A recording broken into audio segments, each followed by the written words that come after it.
meron tayong mainit na balita po rito tungkol kay XRP na tiyak na gugustuhin mong malaman.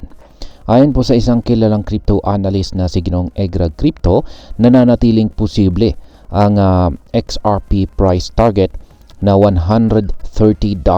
Yan, ang taas po niyan, $130.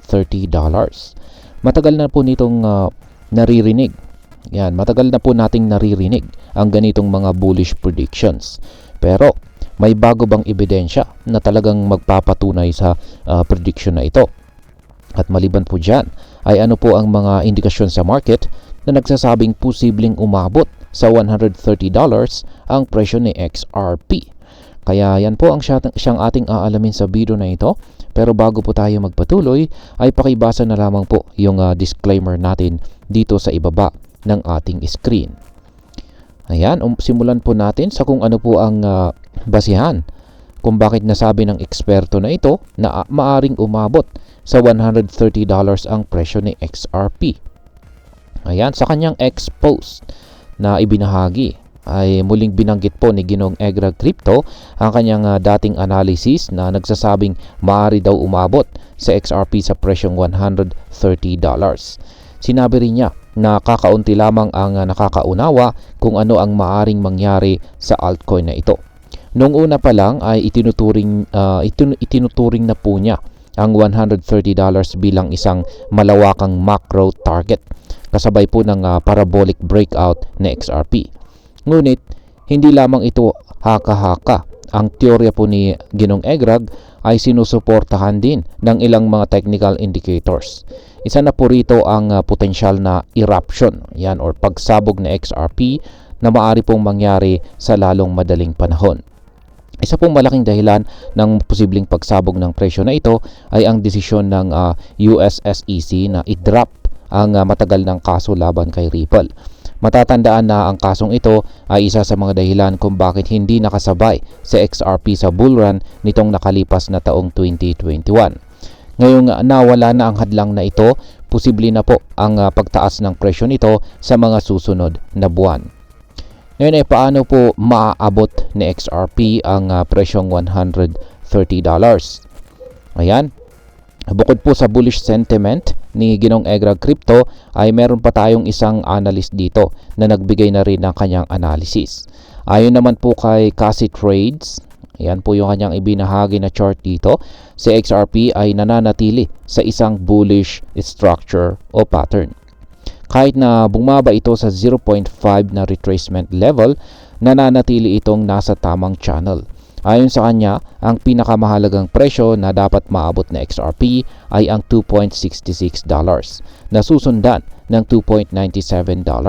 Kapag nalampasan po ang dalawang target na ito, magiging mas malinaw ang bullish confirmation na maaari pong umabot sa $3.40 at ito po yung kanyang dating all-time high na presyo. Kapag nalampasan po na XRP ang $3.40, maaari pong sundan ito ng sunod-sunod na target price sa pagitan po ng $5 hanggang $8. Ngunit paano naman makakarating si XRP sa $130? Yan. Ayon naman po kay Ginoong Egrag Crypto, ang malaking pump patungo po sa triple digit price ay mangyayari kung ang bullish momentum ay magpapatuloy at magkakaroon ng mass adoption dito kay XRP bilang isang digital asset. Ngayon ay ano naman po ang mga posibleng hadlang yan dito sa posibleng price surge na XRP. Yan, hindi rin po talaga maiiwasan ang risk sa ganitong klase ng investment. Bagamat bullish po ang pananaw ng mga analyst, hindi pa rin ito isang siguradong bagay. Kaya meron pong ilang mga posibleng hadlang rito. At syempre yan po ang market sentiment, regulatory risk at saka ang galaw ni Bitcoin. Ayan. Ngayon ay yan, bilang panghuli ay ano naman ang aking masasabi tungkol dito. Ayan. Para po sa atin, bilang mga traders ay napakalaking oportunidad po ang maaring dala ng price surge ni XRP. Kung totoo po ang mga prediction ng mga analyst, ang pagpasok po ngayon dito kay XRP ay maaring magbigay ng malaking kita sa hinaharap. Ngunit tandaan po natin, ang ganitong klase ng trading ay may kaakibat na panganib o risk. Kaya kung tayo naman po ay long-term investor, maring magandang ideya po ang paghawak or pag-hold ng XRP natin, lalo na kung naniniwala po tayong magkakaroon ito ng mass adoption.